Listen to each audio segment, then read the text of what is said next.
woman had our back. She always put us on the map. She nurtured us from a babe. So first teacher, look at that. Please, if you don't support LGBTQ community, you don't support me. You don't support my family and the people I love. So all you delusional and fake religious, self-righteous weirdos, unfollow and unsubscribe. I don't even understand how people don't agree with LGBT lifestyle. That's how intense I feel about it. Please, fuck out of here. Like, simply fuck you. To be gay is beautiful. It is natural. One doesn't have to experience trauma to be gay. Yes, I believe people are born that way. Yes, I hate that people who hate gay people. If there is a God, I believe he made us in his image and made no mistakes. I don't believe in gay agenda. No agenda can alter what is already in it. No religion or media or bully can convince me that true love is unnatural. Y'all some goddamn homophobes. Y'all make me sick to my stomach. I have family members that didn't even show up to my own sister's wedding because she married a woman. You can't support your own flesh and blood because of years of unhealthy conditioning from religion and media. People really live their short lives in a mental prison. Wow, that's ironic. People be so trapped in this mental prison don't even see they're living a lie, following rules that are made up by man. Feeling great, I'm feeling good, I'm feeling great, I'm feeling good, I'm feeling great, I'm feeling good.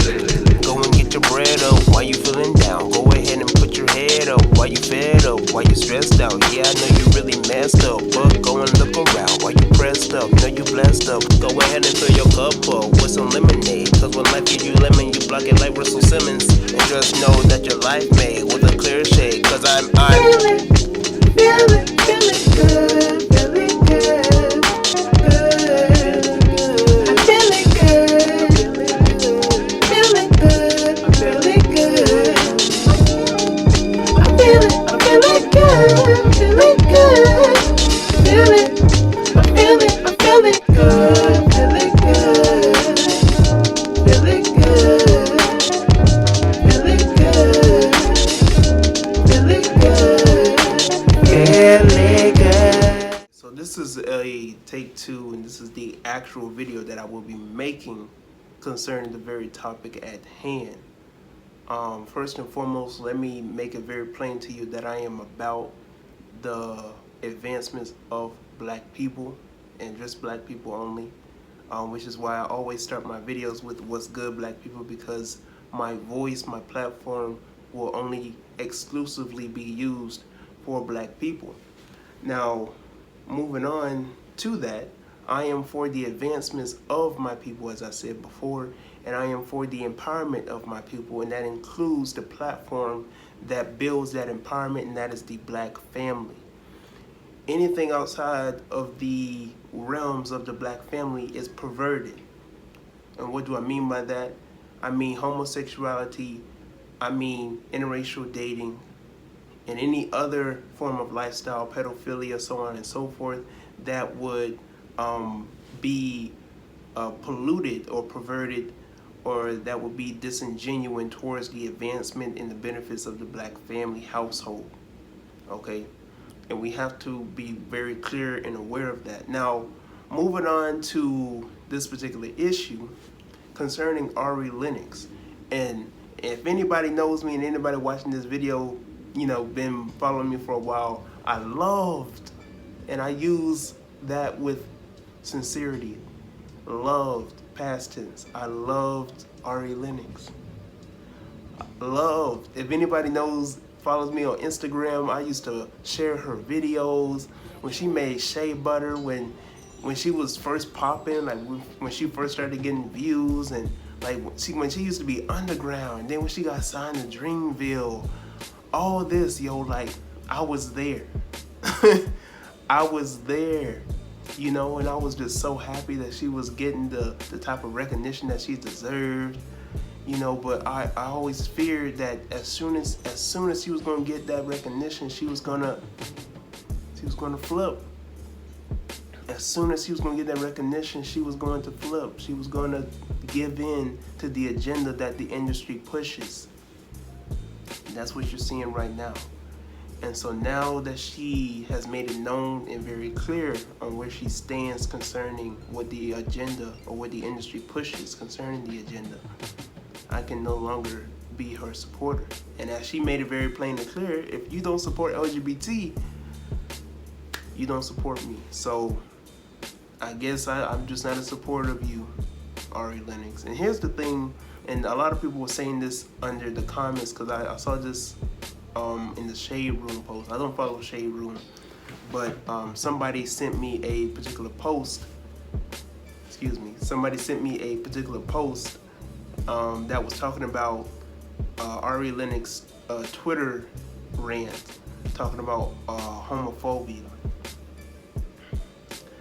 But as you saw in the beginning of this video, you know, that was her Twitter rant. And so she first made it known and clear that if you don't support me, if you don't support LGBT, you don't support me. And here's the issue that I have with that, because you have a lot of people who will tell you that. You know, you might have friends who are homosexual or bisexual, whatever the case may be, and you may not agree with their particular lifestyle and what they do behind the scenes, but you still, you know, you fuck with them. You know, you still friends with them. You still, you know, appreciate them as a person. You know, the thing that they are now pushing is that if you don't support my lifestyle, you don't support me. You know, we'll use this as an example. I don't smoke. I don't drink. I'm not a party type of person, okay? I'm to myself.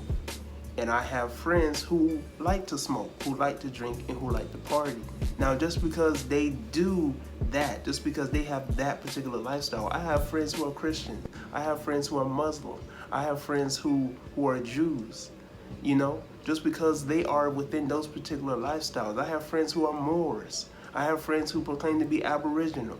Just because that they are within these particular confinements doesn't mean that I have to be against them as a whole. Does not mean that at all. But here's the difference between all of these things which I have named and this homosexual agenda and the LGBT. This particular movement is to disadvantage black people despite any realm of religion, any realm of identification concerning being a Moor or Aboriginal or you know, Pan-African or whatever the case may be concerning identification. LGBT agenda is to disadvantage the black family, because the black family, as I said before in the beginning of this video, is the platform for black empowerment. You cannot have black empowerment, black economics, knowledge of self, or black unity without the black family household. If you take down the black family household, you take out the black race. If you take out the black man, you take out the black family. Understand that. If you take out the black race, if you take out the black family, you take out the black race. If you take out the black man, you take out the black family. And this is why they are always so strategic and they're always so strict upon fragile or toxic masculinity. You know, if a man like me, a black man like me who's unapologetic and who is against homosexuality, you know, they're gonna attack him, they're gonna backlash him, they're gonna flip him, they're gonna do everything that they can to try and make this man look bad because he is against the agenda. That's why they always pull these particular terms. Oh, he's the white man of the black community. He's a homosexual, a homophobic man. He's not comfortable in his sexuality. You know, he's a poor excuse of a man. He's the weakest link in the black community. I've literally seen people say that straight black men are the weakest links in the black community, because we are actual men, because we don't support any form of Eurocentric lifestyle, any form of perverted lifestyle that is going to disadvantage us as a people. You know what really gets me is that they push black men to be more feminine, and then when stuff goes down in our communities, they're like, where's the real black men? We ain't got no protectors. We ain't got nobody to protect us. And see, what I don't understand is, how are you going to have the argument that straight black men, real black men who fight for their women, who love their women, who are about black empowerment and who uplift the black family, how are you going to say that these particular men who are like Malcolm X, these particular men who are like Fred Hampton, how are you going to say that these particular men are the weakest links in the black community, and you want to surround yourself with these effeminate, emasculate men, and then when stuff goes down, they run. These effeminate, these masculine men, they run, they disperse, or they're right there with you crying, oh, yo. And then because you ran off men like Malcolm X, because you ran off men like Fred Hampton, because you ran off men like Marcus Garvey, because you ran these men off because you said they're toxic, they're fragile. You know, you don't want to surround yourself with these particular men. And when stuff goes down, now you're trying to look for Malcolm. Now you're trying to look for Marcus. Where are y'all at? Y'all never there to protect us. Pick a side. Pick a side.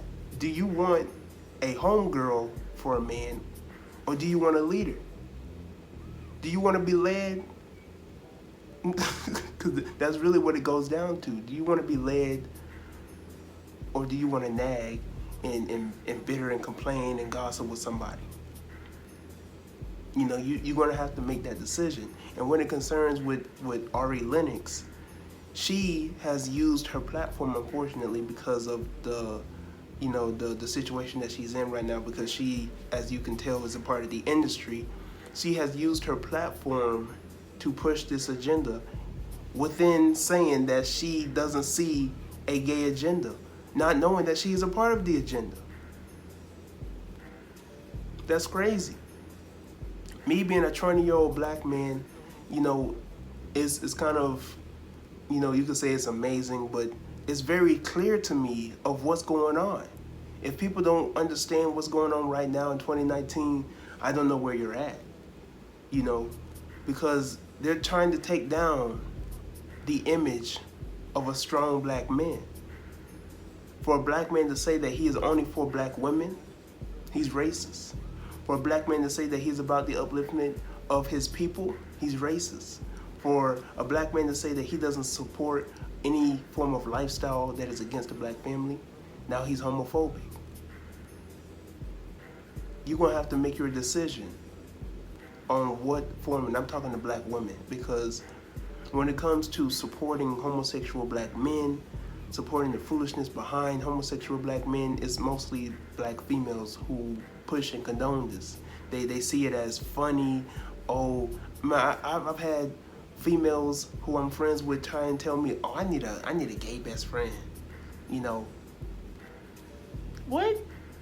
And these be the same women. Like I've literally heard women say that I need a gay best friend. You know, I need a man presence around me that doesn't see me, you know, who isn't sexually attracted to me. But then they complain about why they can't find a good man. They complain about how single they are. They complain about why aren't men into me and this, that, and the third. But then they'll flip around and be like, oh, I need a gay best friend. Gay best friend, excuse me. It's ridiculous to me. I don't understand, but then again, I do understand why particular black females love to be around and love to promote and condone homosexual black males. And not only that, but even within the single parent, single mother households, you have these particular black females who emasculate and effeminize their children. Okay, when you look within Africa, because I know there are going to be some people who are going to say within Africa there was homosexuality before Europeans, which is not true. Even though that one particular artist, I forgot his name, but I know he made that song Classic Man. He tried to say that homosexuality was in Africa before Europeans came, and that homophobia came by the European missionaries, which is hysterical to me because, you know, there's so many stories and so many articles of showing that these European missionaries participate in these pedophilic homosexual acts with little boys and even little girls. You know, so it's very hysterical for you to try and push this narrative that these missionaries were the ones that pushed quote unquote homophobia when they were the ones who pushed homosexuality in our communities within our nations. But that's besides the point. When dealing with homosexuality, first let's deal with historically homosexuality was never practiced by any African man or woman. We were about family traditions. We understood the concept of passing down things from generation to generation. And we understood the concepts of nature. We understood the concept of a man being for a woman and a woman being for a man, and that if a man and a woman comes together, they build a family. If that family comes together and they create families of families, they build an environment. They build a community. If that community comes together, they can build a nation. We're about nation building here. Just as our ancestors were. We are about nation building. And we understand that if a man has no child, his life has come to an end. That is an African proverb. If a man has no son, his life has come to an end. That should show you. In Congolese, if I'm not mistaken, the Congolese proverb is that the reward of life is a child. That's even in the Bible.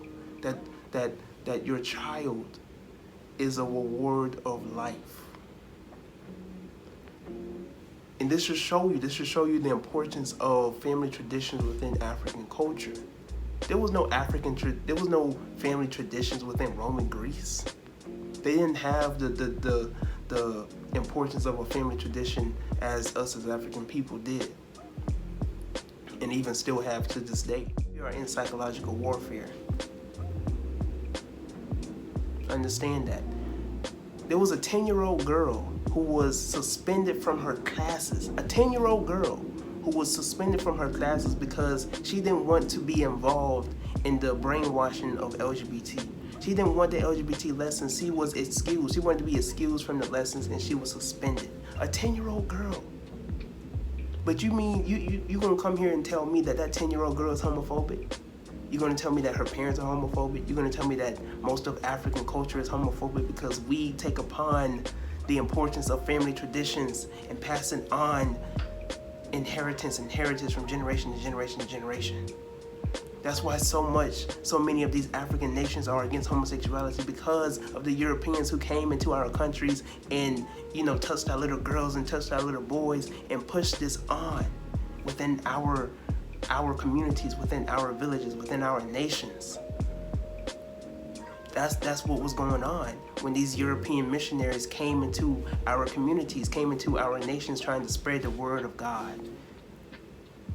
But here's an example out of many stories of European missionaries coming into our communities and our nations.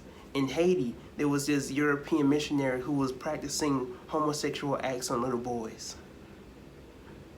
You go into Africa right now and you look at the particular nations that are quote unquote pushing homosexuality, and they are waving the same flag that is pushed, that was created by Gilbert Baker, who was a white pedophile who supported the the NAMBLA movement, which is North American Man-Boy Love Association. Gilbert Baker, he was best friends with the person who was the co-founder and the pioneer of the NAMBLA organization. Gilbert Baker, he's the one that created the LGBT flag, and these particular nations that you see within South Africa or Uganda or wherever that are pushing these particular beliefs, they're waving the same flag. And it shows you, it tells you clear as day that the particular people there who are pushing these particular movements are not us. It's European. But getting back to the actual issue concerning Re-Linnx,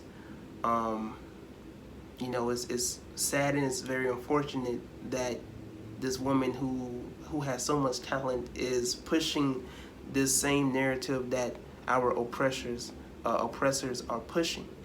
Because you have to ask yourself, why are the people who are oppressing me pushing the same narrative? Why are the people who hate me as a black man or a black woman, why are they pushing the same narrative of homosexuality and LGBT? You have to ask yourself that. Why are the people, because the people who made LGBT, the people who created LGBT were white homosexual pedophiles. Research Harry Hay, research Alfred Kinsey, research Homophobia, research the people who created NAMBLA. Please look up these particular people, look up Gilbert Baker, do all your research on these particular people and these particular organizations, because the people who created LGBT were white homosexual pedophiles. And you have to ask yourself, what type of person would try and push sexuality on children? Why would they be teaching same-sex lessons on children? Why would they be teaching that? Why are they teaching LGBT? Why are they having LGBT lessons for people who are in the 3rd, 4th, and 5th grade? It's because they are pedophiles.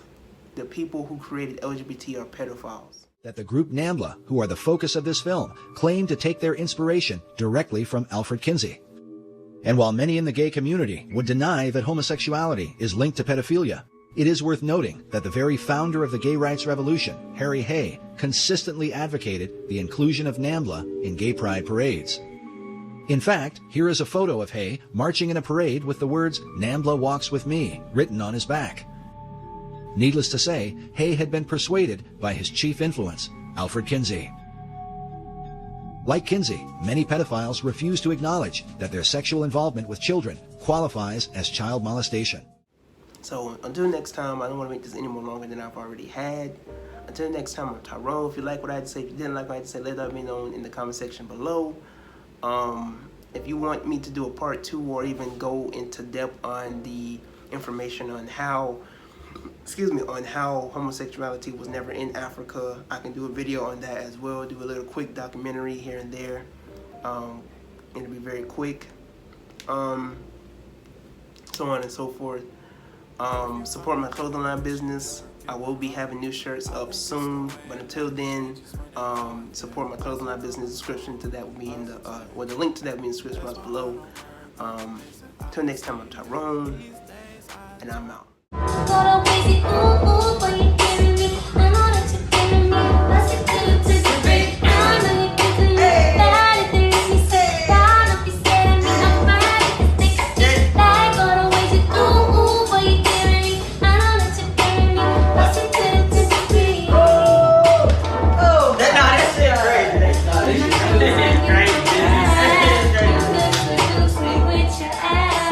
I'm a true terrorist. I would never doubt that this is where I belong. You see what I've become. My life has moved so fast, My work is never done. Through the looking glass, I see no time for looking back. The past is in the past, the future's in my grasp.